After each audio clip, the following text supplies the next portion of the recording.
Welcome to कसम science academy classes और it's set से हम शुरू करेंगे 2024 के फिजिक्स के क्वेश्चंस। और जो पहला क्वेश्चन था वो था क्वेश्चन नंबर 12। और क्वेश्चन नंबर 12 में पूछा गया है at what distance from a convex lens should an object be place. So हमें पता है ऑब्जेक्ट डिस्टेंस को हम डिनोट करते हैं यू से। To get an image of the same size, तो इमेज का जो साइज है उसे डिनोट करते हैं एच डैश से as that of the object on the screen. तो इमेज और ऑब्जेक्ट का साइज सेम होना चाहिए, तो ऑब्जेक्ट जो है वो कहाँ पे प्लेस करेंगे हम कन्वेक्स लेंस से। तो अगर आपको रे डायग्राम्स याद होंगे तो उसमें में पता है कि जब ऑब्जेक्ट आपका ट्वाइस द फोकल लेंथ पे होता है तो इमेज और ऑब्जेक्ट का साइज सेम रहता है। रे डायग्राम हम बनाऊंगा, ये मान लो इसका ऑप्टिकल सेंटर है, ये हम ले लेते हैं first principle focus. Let this be the first principle focus. मैं रफ स्केच ही बनाऊंगा। Let this be the first principle focus. और ये है 2f1, इसी तरह दूसरी साइड पे f2 एंड 2f2। ऑब्जेक्ट को हम हमेशा डिनोट करेंगे b से और एरो लगाएंगे ऊपर की तरफ, ये है ऑब्जेक्ट ए। और जो पैरेलल टू प्रिंसिपल एक्सिस जाएगी वो फोकस में से निकलती हुई जाएगी। और डायरेक्शंस हम बताएंगे इन एरो से। दूसरी जो रे लेंगे वो निकलेगी ऑप्टिकल सेंटर में से, और ये इमेज जो आपकी जहाँ पे इंटरसेक्ट करेगी वहाँ पे बनेगी आपकी इमेज। तो इसको मैं थोड़ा सा रफ स्केच है, तो पहले मैं इमेज बना लेता हूँ। ये रहेगी आपकी इमेज। और इमेज जो है that is inverted and real because this is formed by the actual intersection, rays actually intersect कर रही है, तो ये रहेगी इमेज। और यहाँ पे ऑब्जेक्ट और इमेज का साइज जो है इक्वल रहेगा। ये आपका ऑब्जेक्ट है और ये आपकी इमेज है। तो जो आपकी जो इमेज जो बनी है वो 2f की बनी है, और जो ऑब्जेक्ट था वो भी 2f। सो ये जो डिस्टेंस ऑप्टिकल सेंटर और फोकस के बीच की जो डिस्टेंस है ये है रहती है फोकल लेंथ। और ये डिस्टेंस 2f1 और f1 के बीच की डिस्टेंस इक्वल है, तो ये डिस्टेंस ऑप्टिकल सेंटर से 2f1 की डिस्टेंस जो है वो रहती है ट्वाइस द फोकल। इसका मतलब है आपका ऑब्जेक्ट रहना चाहिए twice the focal length of the lens. इसको आप थ्योरेटिकली भी प्रूव कर सकते हो। हमें दिया है ऑब्जेक्ट साइज और इमेज साइज इक्वल है। इमेज साइज को डिनोट करते हैं एच डैश, और मैग्निफिकेशन जो है लेंस में वो रहती है h dash by h is equal to we by u. अब एच डैश और एच इक्वल है, let's consider this part. So h dash की जगह एच आ जाएगा, इधर आ जाएगा वी बाई यू, ये कट गया, तो object distance is equal to image distance v है। और हम यूज करेंगे अब lens formula. Let's use the lens formula. And lens formula जो है वो रहता है 1/v minus 1/u is equal to 1/f। Okay, यहाँ हम डाल रहे हैं v की वैल्यू, और v है आपका e minus 1/u is equal to 1/f। यहाँ पे यूज करेंगे हम साइन कन्वेंशन। जो v है आपका वो ऑब्जेक्ट डिस्टेंस के ही बराबर है, और v जो है दिस इज v। और इसको लेंगे हम ऑब्जेक्ट, ये तो v को साइन कन्वेंशन पॉजिटिव रहेगी, u इस तरफ है तो u की साइन कन्वेंशन हम ले लेंगे नेगेटिव। तो this is 1 I can change इधर one of them as negative, so मैं यहाँ नेगेटिव लगा लेता हूँ। और ये आ जाएगा आपका negative 1/u minus 1/u is equal to 1/f। तो ये बन जाएगा negative 2/u is equal to 1/f, और u इज इक्वल टू आ जाएगा negative 2।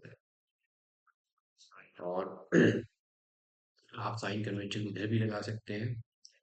And here the negative sign means that it's on the left side. Object is placed on the left side, so this is the object distance which is twice the focal length. तो इस case में मैं suggest करूंगा कि आप रे diagrams याद रखें और उसी से आपको पता लग जाएगा, क्योंकि इसमें जो रे फॉर्मेशन इमेज फॉर्मेशन के जो केसेस थे जब ऑब्जेक्ट को हम ट्वाइस द फोकल लेंथ रखते हैं तो इमेज भी ट्वाइस द फोकल लेंथ पे ही बनेगी और इमेज और ऑब्जेक्ट का साइज सेम रहेगा, so the option is option सी।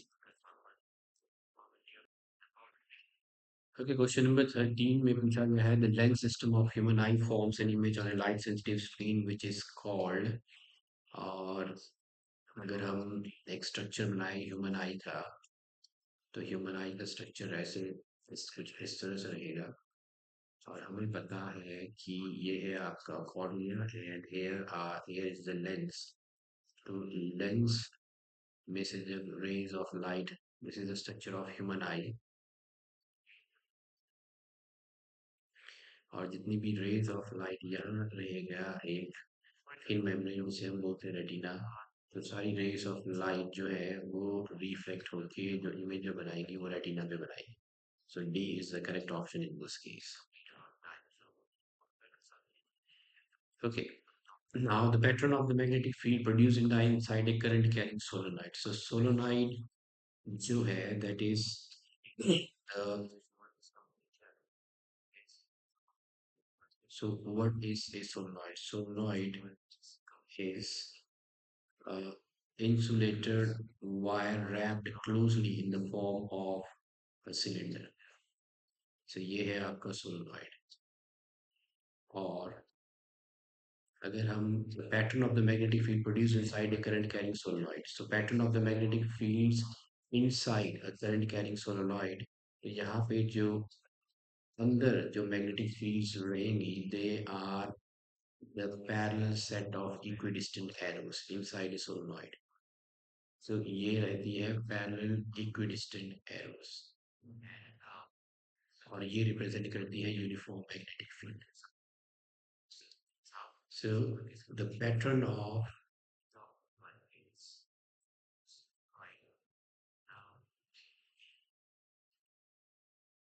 जो भी पैटर्न है मैग्नेटिक फील्ड्स का for a current carrying solenoid वो एग्जैक्टली वैसे ही रहेगा जैसे बाहर मैग्नेट में रहता है, लेकिन inside current carrying solenoid these are the parallel set of equidistant arrows.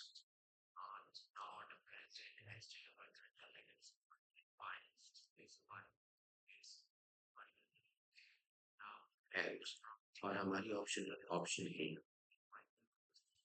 और अगर आपको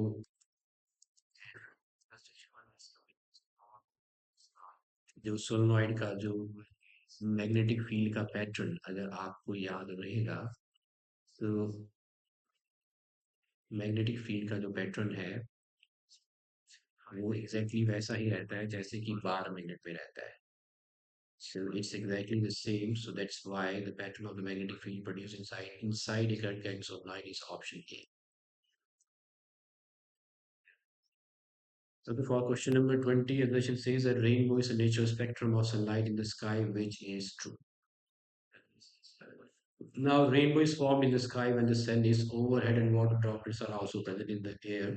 Water droplets are present in the air, which is true, but when the sun is overhead, it's not true.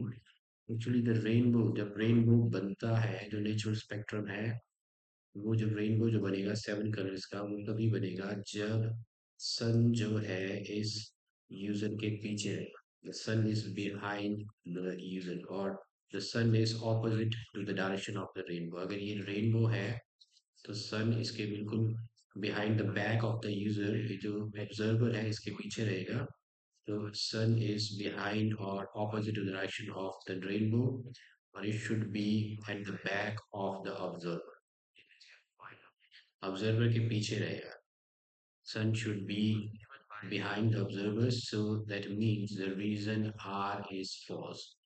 So A is true, but reason R is false. So that means we have to choose option. This is question number 20. So for question number 20 के लिए option रहेगी C. Assertion A is true, but reason R is false. So our correct option is option C. Okay, question number 24 में दिया है कि an object is placed at a distance of 10 centimeter from a convex mirror, और object distance है आपकी denoted by u, और u है -10, and the focal length of the convex mirror is always positive, which is plus. Now we have to find the position of the image, which is V. तो हम use करेंगे, let's use mirror formula, using mirror formula. और mirror formula होता है 1/v plus 1/u is equal to 1/f. Now we have to find out the v, and u is -10, f is 15. So this is now 1/v minus 1/10 is equal to 1/15, which gives me 1/15 plus 1/10, as 15 and 10 is 30. This is now 2 and 3. 15 to is 30, 10 threes are, so 1/v is equal to 5/30. तो ये हो जाएगा, और v हो जाएगा 6 centimetre. तो v positive है, that means that image is formed behind the mirror. Image is formed 6 centimeter, formed 6 centimeter behind the mirror. Now somebody asked me, how do we write this? So this is exactly how do we write, or how do we answer. हमें answer कैसे करना है, जैसे मैंने लिखा है आप exactly ऐसे ही करोगे, तो that is the sufficient answer for this one. Question number 25 says that show how would you connect three resistors, each of resistance 6 ohm, so that the combination has a resistance of 9 ohm, and also justify your answer. अगर इस question में दिया है कि हमारे पास तीन registers हैं और सभी की रेजिस्टेंस 6 ओम है, so let's say this is the register 1। मान लो ये रजिस्टर 1 है 6 ओम का, और ऐसे ही हमारे पास दो और रजिस्टर्स हैं 6 ओम के। This is second register and its resistance also 6 ohm. Then we have third resistor, its resistance also 6 ohm. Now अब इनको कंबाइन करना है, और टोटल रेजिस्टेंस हमें चाहिए 9 ओम की। तो अगर हम इनको सीरीज में कनेक्ट करें तो रेजिस्टेंस इन सीरीज हो जाएगी 6 + 6 + 6, मतलब 18 ओम। तो इसका मतलब हम इन्हें सीरीज में भी कनेक्ट नहीं कर सकते। अगर इन्हें पैरेलल में कनेक्ट करें तो पैरेलल में रेजिस्टेंस जो है वो 6 से भी कम आएगी। तो इसका मतलब है पैरेलल में भी कनेक्ट नहीं कर सकते, क्योंकि पैरेलल में रेजिस्टेंस रहती है सभी इंडिविजुअल रेजिस्टेंस के रेसिप्रोकल्स का सम। तो ये रह जाएगा 3/6, और ये आ जाएगा हाफ, तो रेजिस्टेंस इन पैरेलल हो जाएगी आपकी 2 ओम। तो पैरेलल में भी कनेक्ट नहीं कर सकते। इसका मतलब है किन्हीं दो रेजिस्टेंसेस को आपको पैरेलल में और फिर तीसरे के साथ सीरीज में करना पड़ेगा। तो let me connect two resistors in parallel. तो अगर ये मैंने कर दिए पैरेलल में दो रेजिस्टर्स, और ये है 6 ओम, तो ये दो रेजिस्टर्स मैंने कनेक्ट कर दिए पैरेलल में। और ये है, let's say these are connected across terminal A. मान लो ये टर्मिनल ए है, ये मान लेते हैं ये है रेजिस्टेंस 1, ये है रेजिस्टेंस 2, और फिर मैंने इनके आगे कनेक्ट कर दिया एक सीरीज में रेजिस्टेंस, जो थर्ड बचा था वो था R3 6 ओम। और ये पूरा जो रेजिस्टेंस है they connected across the terminals A and B. Okay, इन दोनों की जो इफेक्टिव रेजिस्टेंस होगी, क्योंकि ये पैरेलल में है तो मैं मान लेता हूँ R1, तो ये पैरेलल में है तो इनकी रेजिस्टेंस होगी 1/R1 प्लस 1/R2। सो R12 रेजिस्टेंस हो जाएगी 1/6 प्लस 1/6, ये हो जाएगा 2/6 इज इक्वल टू 1/3। तो इसका मतलब रेजिस्टेंस 1 और 2 की जो कंबाइंड रेजिस्टेंस है वो हो जाएगी 3 ओम। अब आपका सर्किट जो है वो कुछ इस तरह से,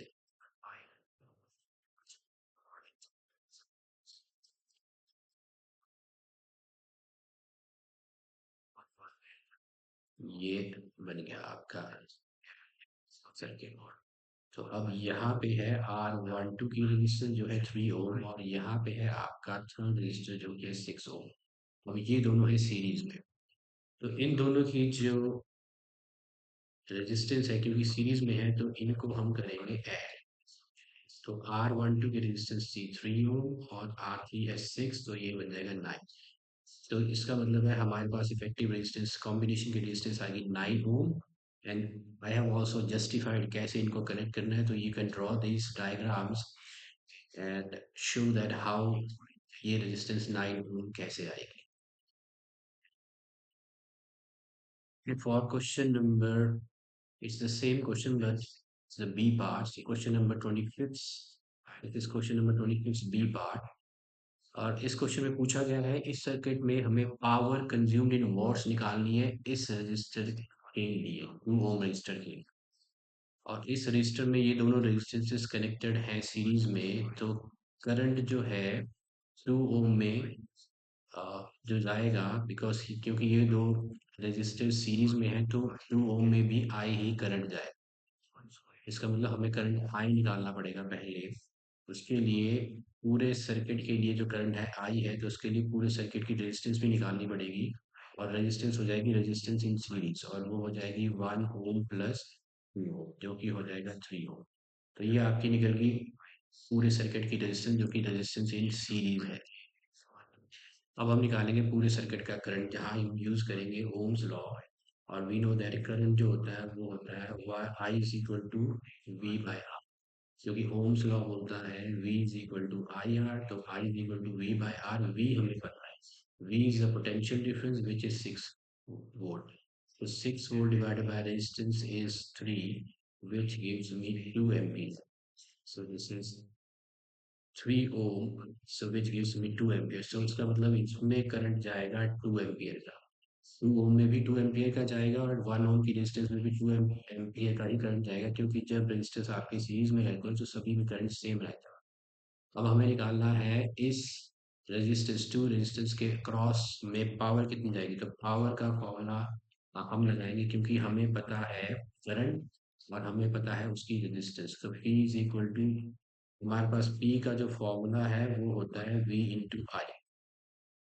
ठीक है, जो अब इसके क्रॉस पोटेंशियल डिफरेंस हमें नहीं पता है, तो हम ये फॉर्मूला यूज नहीं करेंगे। इंस्टेड V को हम कन्वर्ट कर लेंगे I। तो V होता है I into are into I.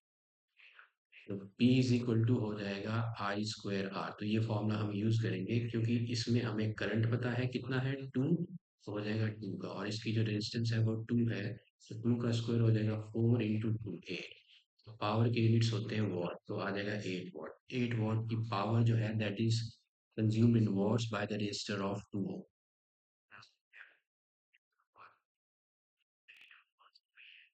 Question number 26 में दिया है two magnetic field lines do not intersect each other by. तो इसको मैं पहले समझा देता हूँ, फिर बाद में बताऊंगा इसको लिखना कैसे है। The two magnetic field lines do not intersect each other. Why? So let's say हमारे पास एक बार मैग्नेट है, और उसमें से जो the magnetic field lines हैं they formed closed loops and inside they are uniform। तो मान लो ये मेरे पास मैग्नेटिक फील्ड लाइंस है और ये बनाएगी क्लोज लूप्स। ओके, सो मैंने दो मैग्नेटिक फील्ड लाइंस ले ली, और ये मान लो इनकी डायरेक्शन ये है। अब मान लो ये मैग्नेटिक फील्ड लाइंस हमें पता है इंटरसेक्ट नहीं करती, लेकिन सपोज मान लो ये इंटरसेक्ट। ओके, इससे पहले अगर आप कोई भी पॉइंट लेते हो और उस पे, मतलब मैग्नेटिक फील्ड लाइन पे कोई भी पॉइंट अगर आप लेते हो और उसके थ्रू अगर आप एक टेंजेंट बनाओगे, तो वो आपको देगी डायरेक्शन मैग्नेटिक फील्ड की। तो मैग्नेटिक फील्ड को हम रिप्रेजेंट करते हैं बी से, ये आपकी डायरेक्शन देगी मैग्नेटिक फील्ड। अब मान लो दो मैग्नेटिक फील्ड लाइंस इंटरसेक्ट कर जाती हैं। मान लो ये मैग्नेटिक फील्ड लाइंस इंटरसेक्ट कर जाती हैं, इन्हें मैं इंटरसेक्ट करवाए। तो मान लो ये मैग्नेटिक फील्ड लाइंस इंटरसेक्ट करेंगी, ये वाली लाइन जो है वो ये इधर चले, ये ऐसे रखा, और इधर से फिर वापस लाइक दिस मर्जेस हियर। तो अब ये मैग्नेटिक फील्ड लाइंस यहाँ इंटरसेक्ट करेंगी।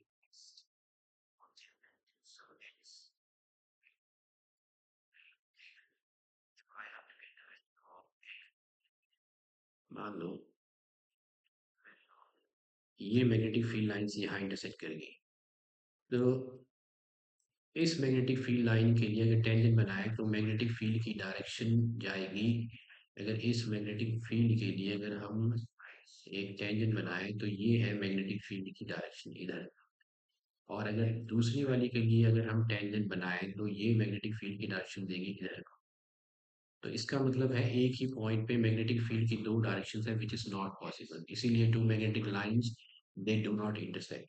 तो we can say that no, आप क्या लिखोगे, no two magnetic field lines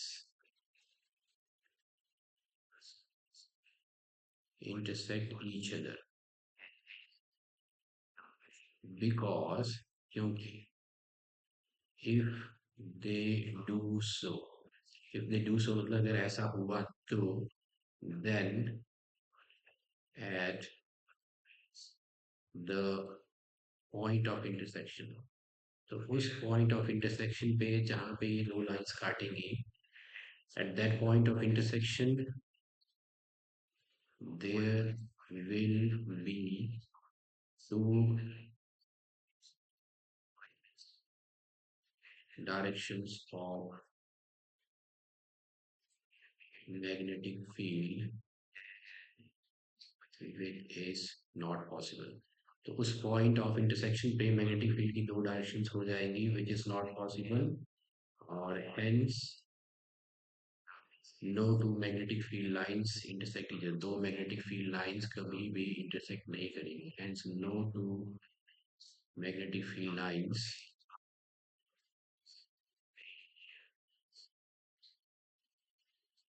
intersect each other. तो ये आंसर आप लिख सकते हो।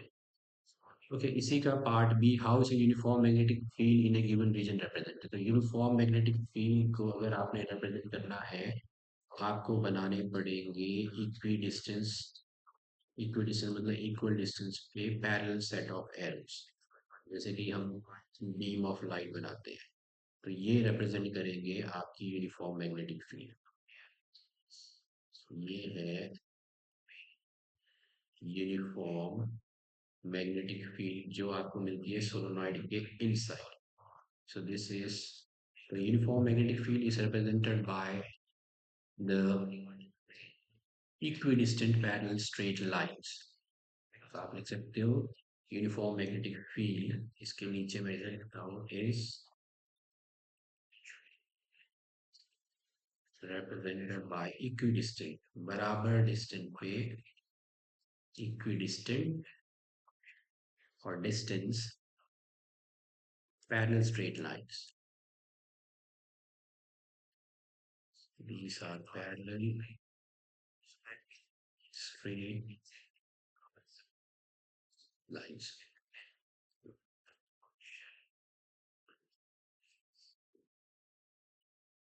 तो ये था इस क्वेश्चन का और and we have to draw a diagram support of your answer, तो आप ये डायग्राम बना सकते हो।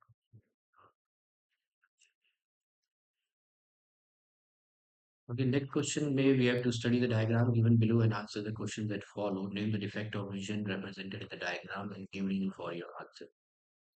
So इस केस में इमेज बन रही है रेटिना के पीछे, और आपका जो नियर पॉइंट है ये आपका नियर पॉइंट था नॉर्मल आई का एंड डैश, ये आपका चला गया है यहाँ से दूर। So हम इसमें लिखेंगे that this is hypermetropia, this defect of vision is hypermetropia, और रीजन है हाइपरमेट्रोपिया को हम फार साइटेडनेस भी बोलते हैं। तो इस केस में आपको दूर के ऑब्जेक्ट्स दिखेंगे, far you can see the far away objects but can not see the near by objects. So let me write down the answer for you and as per the questions. So name the defect of vision represented in the diagram and I will give the reason as well। So the defect of vision is hypermetropia, और hypermetropia को हम फार sightedness भी कहते हैं। अब hypermetropia में आप दूर के ऑब्जेक्ट्स देख सकते हैं लेकिन पास के ऑब्जेक्ट्स आप नहीं देख पाएंगे क्लियरली। तो रीजन बीइंग क्योंकि आपका जो the normal near point human आई का 25 सेंटीमीटर उससे भी दूर चला गया आपका जो नियर पॉइंट है। तो रीजन एज रीजन आप इसमें से ये भी लिख सकते हो कि इमेज जो बनेगी वो रेटिना के पीछे बनेगी, उससे पता लग गया कि ये हाइपरमेट्रोपिया है। तो image is formed behind the retina. और आप लिख सकते हो कि नियर पॉइंट ऑफ आपका जो near point for the person, near point of person is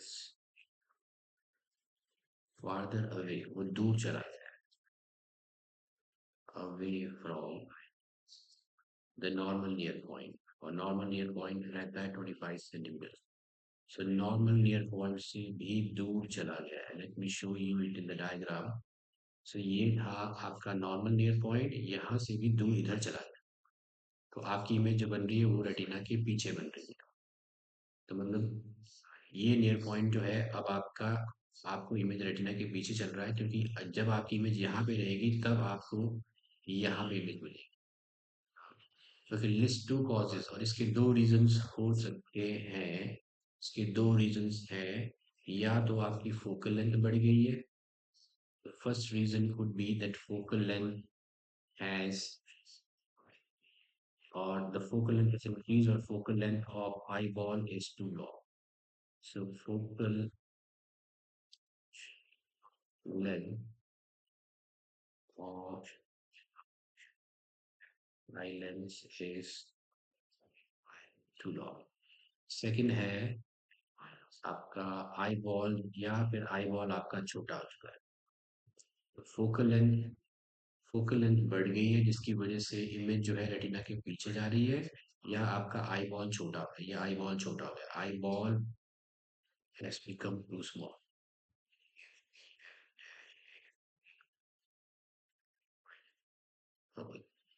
Now the third one, with the help of a diagram, show how the defect of vision is corrected. So the defect of vision is corrected by using a convex lens of appropriate focal length. So let me write it down first, and then I will draw a diagram. So hypermetropia is corrected using a convex lens of suitable focal length.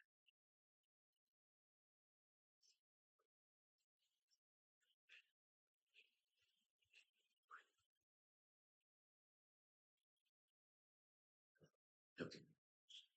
So इसे कैसे correct करेंगे? तो बनाएंगे eye ball. So let this be the eyeball.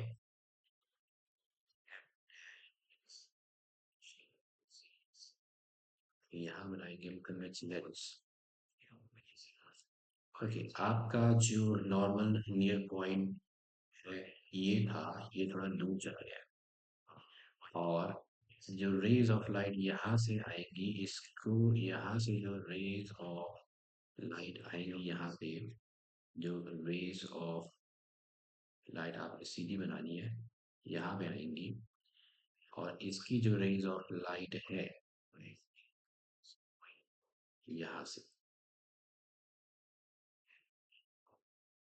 तो आपको लगेगा कि ये जो रेज ऑफ लाइट यहाँ से आपका नॉर्मल पॉइंट जो है वो यहाँ से यहाँ चला, तो यहाँ से रेज ऑफ लाइट जो होगी उनको कन्वर्ज करके यहाँ पे हमने बनाना है एक लेंस। तो हम बनाते हैं यहाँ पे एक लेंस जो कि कन्वर्ज करेगा, जो कि मैंने नहीं बनाया। Let me draw the convex lens first.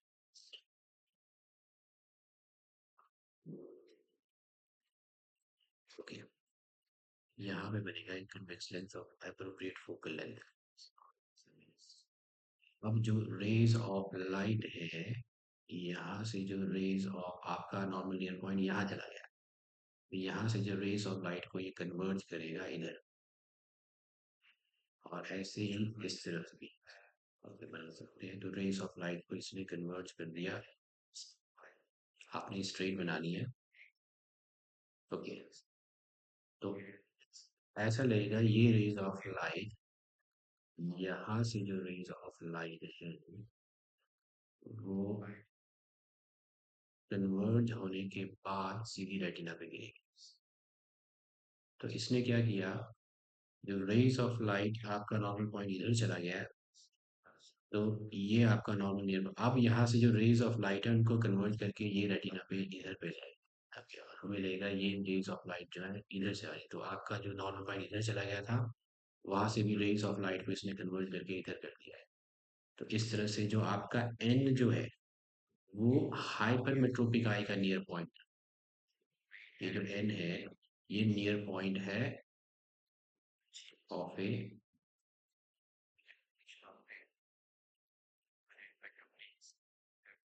Hypermetropic आई, और जो एन डैश है वो नॉर्मल नियर पॉइंट है आई का।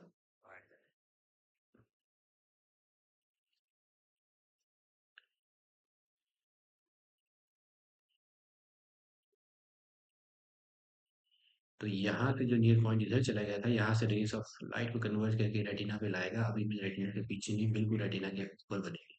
So that is how you can correct this defect of vision using a convex lens of appropriate focal length. Okay, for next question में पूछा गया है name and state the rule to determine the direction of a magnetic field produced around a current carrying straight conductor. तो आपका जो current carrying straight conductor है, let this be the current carrying straight conductor, और इसके current carrying straight conductor में current की direction या तो ऊपर को रहेगी या तो नीचे की रहेगी, तो इसके अराउंड मैग्नेटिक फील्ड, इसके अराउंड जो मैग्नेटिक फील्ड रहेगी वो कॉन्सेंट्रिक सर्कल्स में रहेगी, और उसकी डायरेक्शन आपने फाइंड आउट करनी है। So the direction of these magnetic field, वो इनकी डायरेक्शन क्या इस तरफ को है या इस तरफ को है, ये आपने फाइंड आउट करना है। तो इसके लिए हम यूज करते हैं राइट हैंड थंब रूल। तो right hand thumb rule is the answer. So इसमें क्या है, इसमें लिखा है name and state, that means you have to name it and explain it. So the first one it's right hand thumb rule, और right hand thumb rule ये बोलता है कि अगर हम इस कंडक्टर को, if you grasp this conductor in our right hand में पकड़े और ऐसे पकड़े कि थंब जो है वो करंट की डायरेक्शन में जाए, तो जिस डायरेक्शन में आपकी फिंगर्स कर्ल करेंगी वो होगी direction of magnetic field. So let me write this down for you. Or according to this rule, it says that if we grasp किसको, करंट कैरिंग कंडक्टर को, और right hand mean in right hand, in are,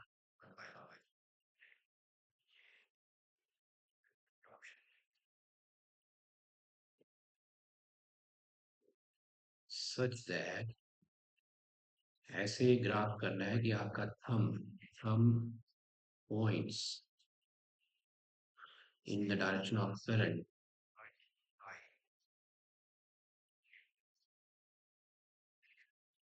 then, और अगर आपने right hand में इसको ऐसे पकड़ा है कि आपका थंब करंट की डायरेक्शन में है, then the direction in which your finger curls, in which the fingers curl, जिस डायरेक्शन में आपकी फिंगर्स है कर्ल हो रही है, घूम रही है या मुड़ गई है, that gives the direction of the magnetic field.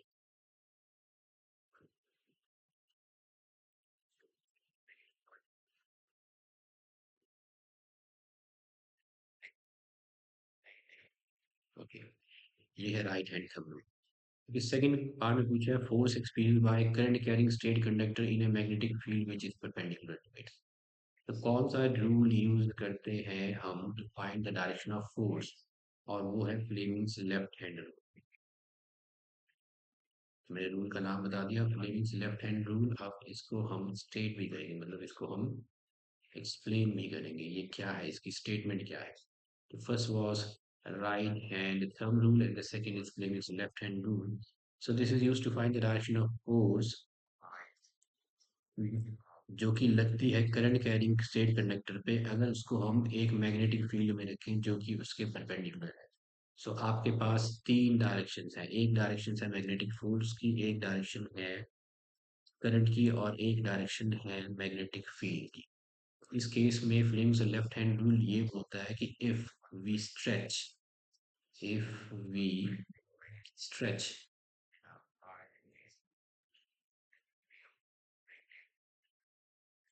किसको स्ट्रेच करना है? स्ट्रेच करना है thumb, four finger and middle finger. Thumb, four finger, four finger is also called index finger, और जो मिडल फिंगर है,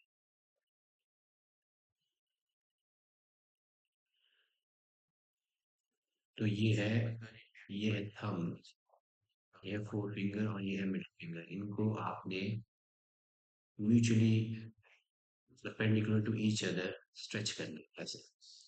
और आपकी जो अ, वो भी लेफ्ट हैंड की जो फर्स्ट फिंगर है वो डायरेक्शन देगी मैग्नेटिक फील्ड की, और जो मिडल फिंगर है वो डायरेक्शन देगी करंट की। तो जिस डायरेक्शन में थंब होएगा वो आपको डायरेक्शन देगी, थंब आपका डायरेक्शन देगा मोशन की, कंडक्टर की, या फिर उसके ऊपर जो फोर्स लगेगी कंडक्टर के ऊपर।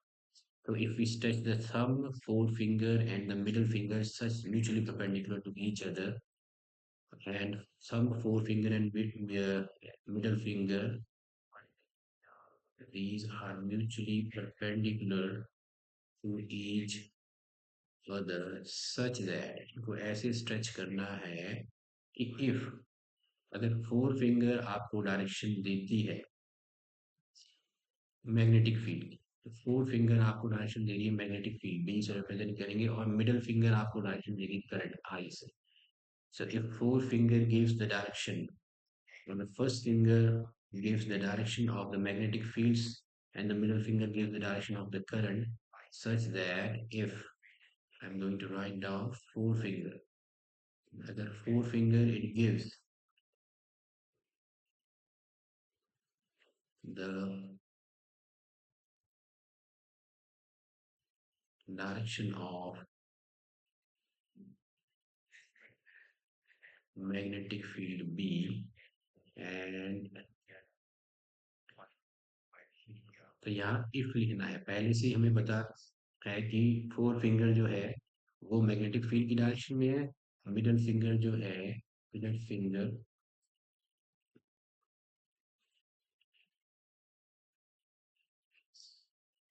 gives the direction of current.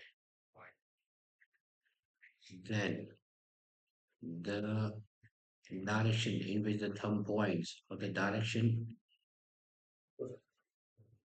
of, then the direction of motion of conductor, or the force acting on conductor, direction of force acting on conductor, conductor पे जो फोर्स लगेगी उसकी direction is given by by the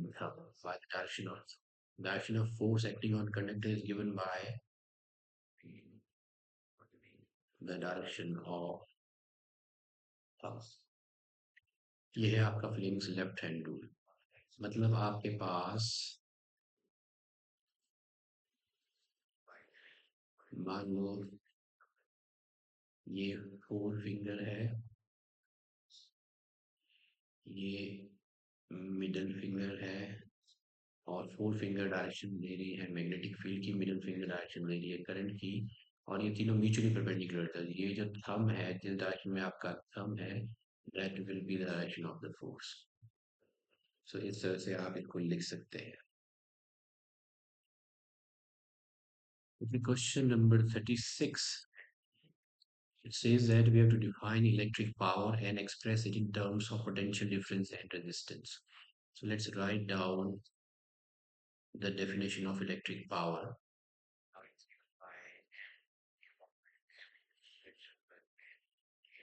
तो electric power होती है इस rate पे आप इलेक्ट्रिकल एनर्जी कंज्यूम कर रहे हो, या इलेक्ट्रिकल एनर्जी जो है डिसिपेट हो रही है किसी भी फॉर्म में। So the rate at which electrical energy is dissipated, rate dissipated means आप क्या कोई ऐसी डिवाइस यूज कर रहे हो जिसमें जो इलेक्ट्रिकल एनर्जी है वो हीट में कन्वर्ट होके सराउंडिंग्स में जा रही है, तो उसे हम बोलते हैं डिसिपेटेड।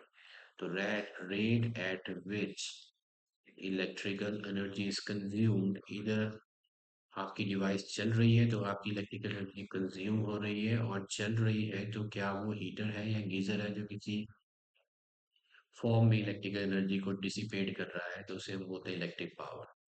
तो rate at which electric energy is consumed और dissipated is called electric power.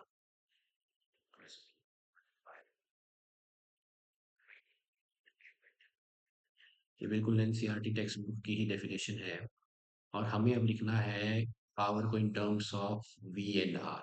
तो हमें पता है पावर का फॉर्मूला जो है, आप एक फॉर्मूला याद रखो, वी इंटू आई, और अब सिर्फ v और r ही चाहिए, तो i को हम कन्वर्ट कर लेंगे। हमें पता है i v is equal to होता है I R according to Ohm's law, तो i हो जाएगा v बाय r। तो v i की वैल्यू इधर डाल देंगे, तो ये v i की वैल्यू डालेंगे v बाय r, तो ये हो जाएगा v स्क्वायर बाय r। ये है आपकी power in terms of v and r। तो इस सेकंड पार्ट में दिया है कि एक oven, an electric oven is designed to work on the mains voltage। so आपकी जो पोटेंशियल डिफरेंस जो आपकी प्रोवाइड की गई है वो है 220 वोल्ट, और ये ओवन कंज्यूम कर रहा है 11 units of electrical energy. So here electrical energy consumed, मैं यहाँ लिखूंगा ई से, ई का मतलब है इलेक्ट्रिकल एनर्जी कंज्यूम्ड, और वो दी है आपको 11 यूनिट्स। और हमें पता है 1 यूनिट होता है 1 किलोवाट।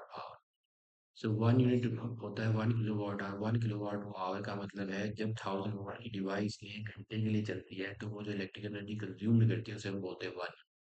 तो 11 यूनिट्स के बन जाएंगे 11 किलोवाट आवर। ओके, अब आपको निकालना है पावर रेटिंग, और टाइम दिया 5 आवर्स। तो टाइम दिया है 5 hours. Now we have to find the power rating of the oven. तो क्वेश्चन नंबर थर्ड का, ये क्वेश्चन नंबर सेकंड है उसी का, ये हम करेंगे एक बार। सो जो भी हमें दिया था वो हमने लिख लिया, और क्वेश्चन नंबर में इस पहले पार्ट में हमें निकालना है पावर रेटिंग। तो P इज इक्वल टू, हम यूज करेंगे formula P is equal to V by, P is equal to electrical energy E by t. क्योंकि इलेक्ट्रिकल एनर्जी कंज्यूम्ड है 11 किलोवाट आवर, और टाइम दिया आवर्स में, तो ये आ जाएगा 2.2। तो 2.2 पावर आ जाएगी आपकी किलोवाट में। तो किलोवाट को आप वॉट में भी कर सकते हो, 2.2 को 1000 से मल्टीप्लाई करो तो ये आ जाएगा 2200 वाट। तो 2200 वाट की पावर रेटिंग है ओवन की। और बी पार्ट में पूछा गया है, बी पार्ट से व्हाट इज द करंट। सो आपको आई निकाल, सो आई इज इक्वल टू होता है वी बाय आर, और हम यूज करेंगे पावर का फॉर्मूला। तो P इज इक्वल टू होता है V इंटू आई। क्योंकि रेजिस्टेंस हमें पता नहीं है, तो हमें V पता है और हमें पता है P। हमने निकाल लिया तो हम निकालेंगे करंट, तो I बन जाएगा P बाय V, और P है आपका 2200 वॉट, और पोटेंशियल डिफरेंस जो है वो आपको दे रखा है 220 वोल्ट। तो 220 वोल्ट, एक जीरो कट गया, ये रह गया 10, तो इसका मतलब करंट है इसमें 10 एम्पियर। तो करंट आ गया 10 ampere. Now we have to find the resistance of the oven when it is red hot। so power का ही फॉर्मूला यूज करेंगे, तो P इज इक्वल टू होता है V square by are.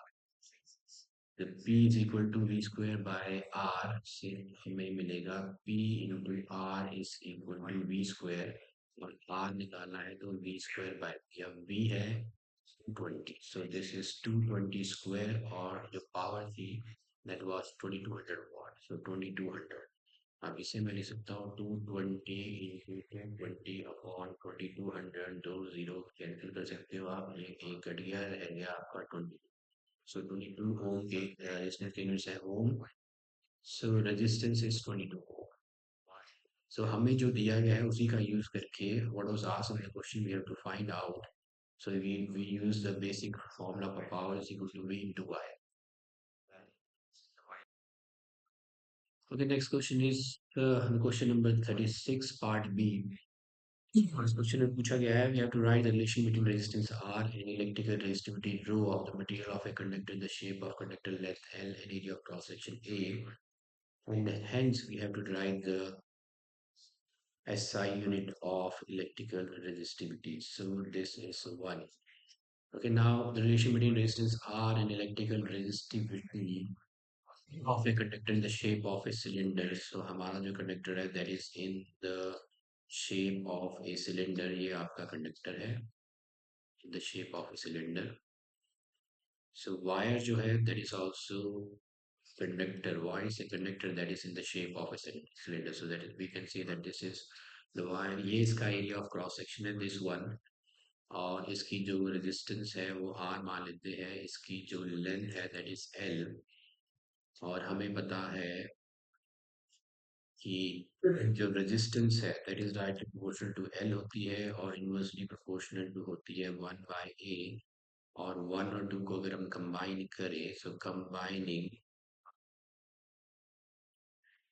One and two अगर combine करें तो R is directly proportional to आ जाएगा L/A। ये हो गया कंबाइन।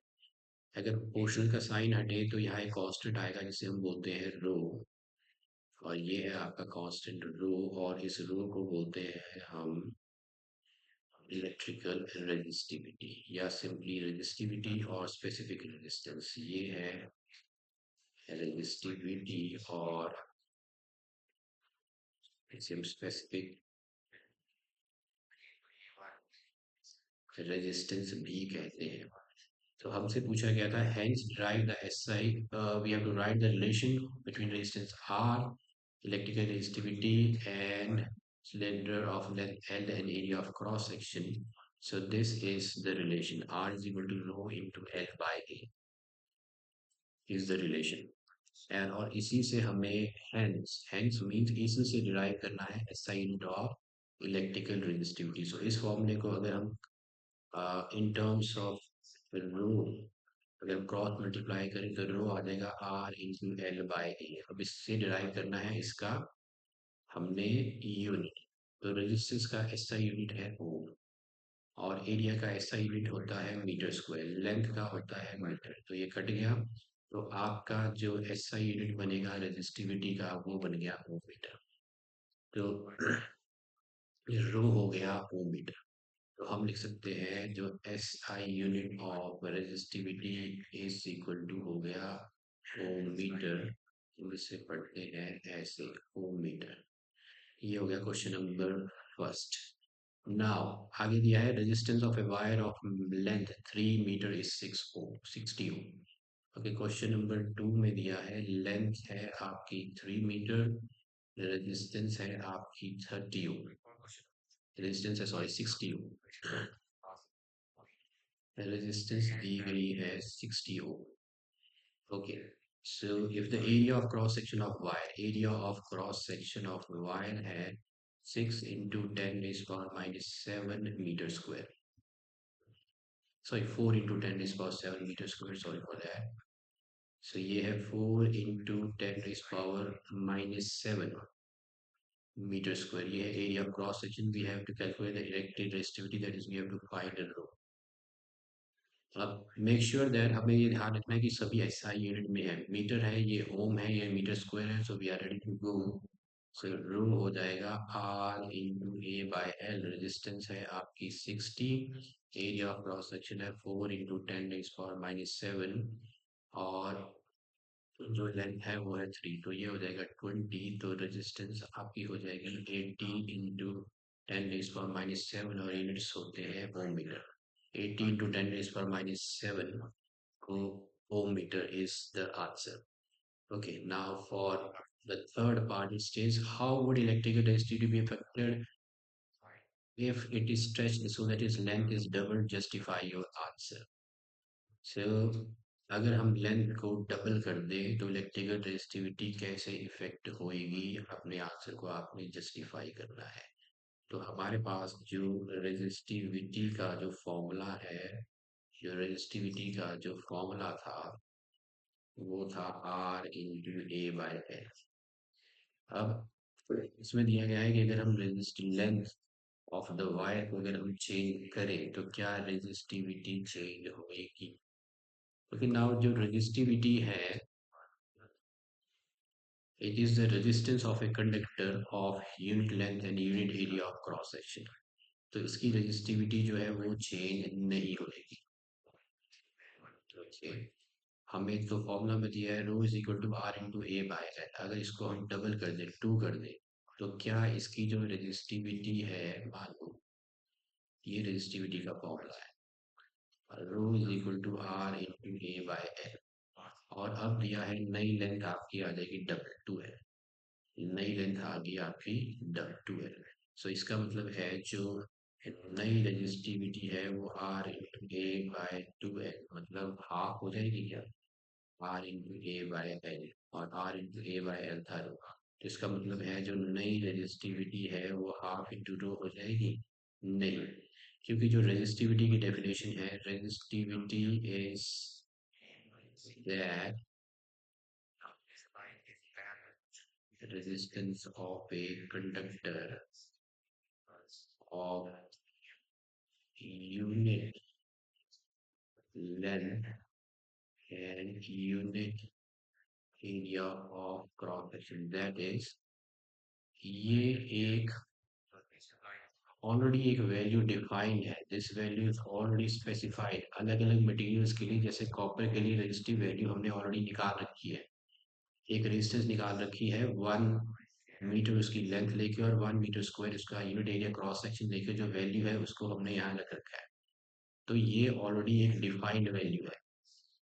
तो रेजिस्टिविटी वो रेजिस्टेंस है जब कंडक्टर की यूनिट लेंथ है unit area of cross section. तो अब अगर आप इसकी लेंथ को डबल कर दो या इसके यूनिट क्रॉस सेक्शन एरिया को चेंज कर दो, तो रेजिस्टिविटी चेंज नहीं होगी, बिकॉज इट इज, यहाँ जो रूल थी that is a constant. So how would electrical resistivity be affected if the wire is stretched so that its length is double? So your answer is it will not be affected. So आप इन सबको नहीं लिखोगे, आप सब इतना लिखोगे resistivity will not change. Resistance change हो सकती है, रेजिस्टिविटी ऑलरेडी एक स्पेसिफाइड वैल्यू है, 1 metre of material length of 1 metre of material and 1 unit area of 1 metre square area of cross section को लेके हमने एक रेजिस्टिविटी की वैल्यू सबके लिए बना रखी है। तो रेजिस्टिविटी चेंज नहीं होगी, रेजिस्टेंस चेंज हो सकती है लेंथ को इंक्रीज या डिक्रीज करने पे। क्योंकि आप रीजन लिखोगे because resistivity depend does not depend upon the dimension of the conductor already. So आप लिखोगे, इसका रीजन लिखोगे बिकॉज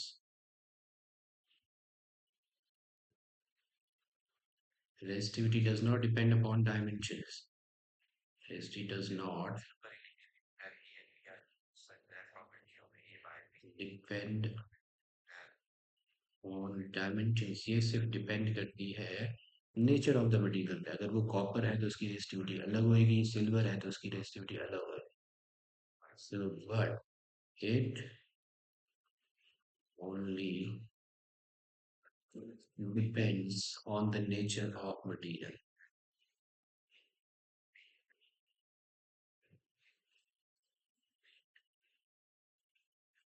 तो आप जो आंसर लिखोगे वो इतना इतना लिखोगे, resistivity is not change because resistivity does not depend upon dimension but it only depends on the nature of the material।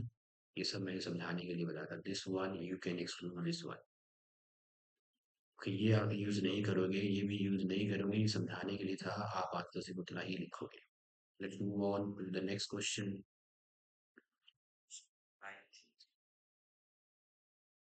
For question number 39, we have studied the data given below showing the focal length of three concave mirrors. So I have drawn three concave mirrors. This is mirror A, this is mirror B, and this is mirror C with their respective focal length। तो पहले की जो focal length है वो 20 है, तो ये रही पहले की फोकल लेंथ 40 सेंटीमीटर, ये है प्रिंसिपल फोकस। सेकंड की फोकल लेंथ है 50, तो ये सेकंड की फोकल लेंथ है 50। So focal length is the distance between the pole and the principal focus, और थर्ड की फोकल लेंथ जो है वो 20 है, तो ये है F। Now, in which of the above cases the mirror will form a diminished image? So concave mirror के अगर आपने केसेस पढ़े हैं तो जब आपका ऑब्जेक्ट दूर है, जितना सेंटर ऑफ कर्वेचर से दूर है उतनी छोटी इमेज बनेगी। तो इसमें जो ऑब्जेक्ट डिस्टेंस जो है वो सबसे ज़्यादा दूर पोल से जो है वो 45 सेंटीमीटर है, तो उसकी इमेज उतनी ही डिमिनिश बनेगी। तो पहले का जो आंसर है वो है mirror A.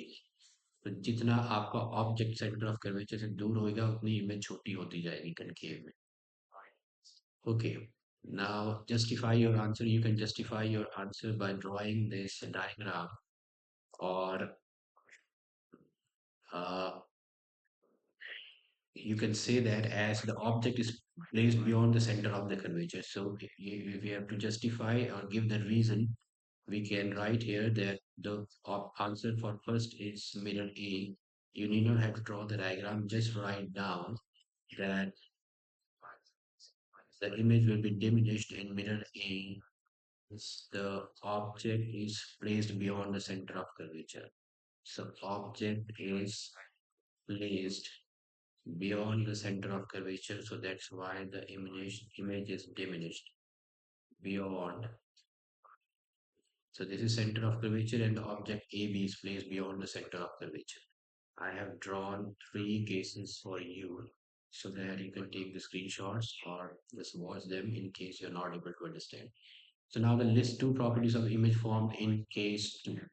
So case 2, object is placed at 30 centimeters. So 30 centimeter is twice the focal length. 2 into focal length is 30. So that means object is at C. So position of object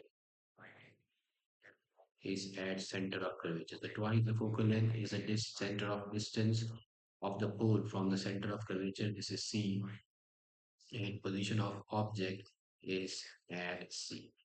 Now we have to list two properties of the image. So let's give the position of image. So we have to give two properties. So I am going to give the position and nature of the image. So position of the image is also at C.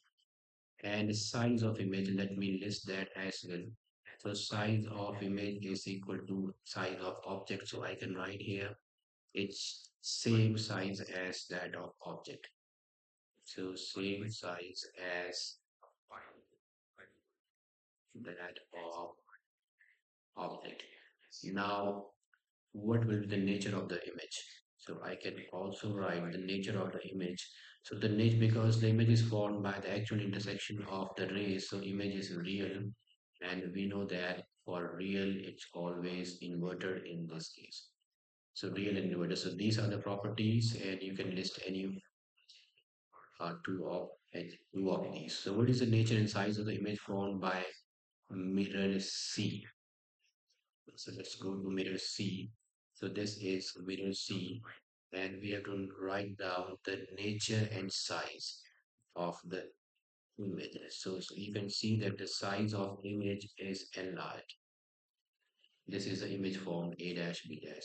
So size of the image is enlarged and it is formed behind the mirror. So this is the mirror and it's this is the concave mirror and it's behind the mirror. So it's enlarged and nature is virtual and erect because it's not formed by the actual intersection of rays, so it's virtual and erect. So enlarged, virtual and erect is the nature and size of the image. Now you also ask that draw a ray diagram to justify your answer. So this is a ray diagram to justify your answer. I have just used the appropriate scale as for the focal length and the center of curvature. This is uh, the focal length and the object. The focal length is 30 centimeter in the last case. The focal length is 30 centimeter and object distance is 20. So object is placed here. So this is A and this is B. So this is the object. So this is the object distance U and this is the focal length 30 centimeters. So you can use this ray diagram and make sure to uh, give the direction of the race. If the direction of the race are not marked, so you may lose a half mark for that. Okay, for question number third, part B, uh, it's the same question. That is question number 39, part B.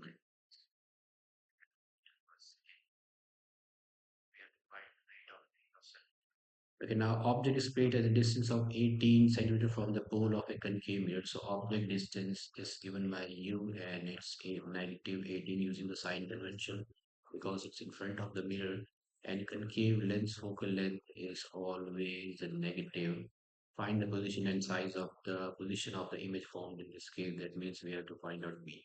Now we are going to use a mirror formula. So I'm going to write here using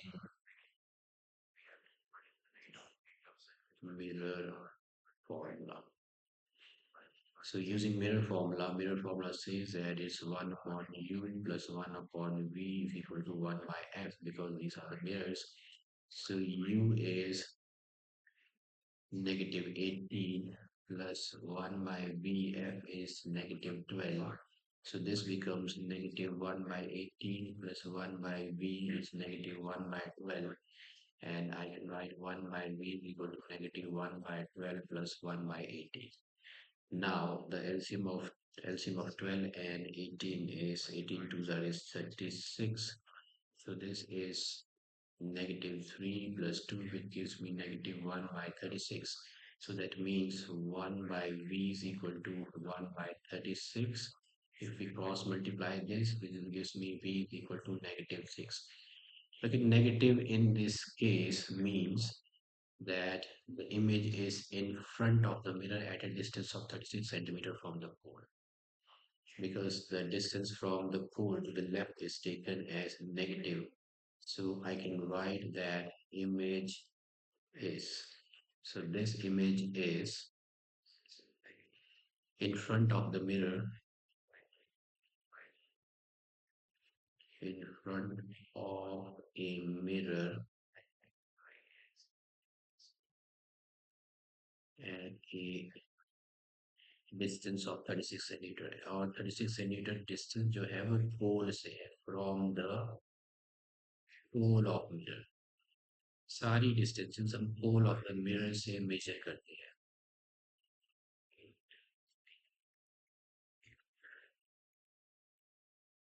Okay, so this is the answer for this one.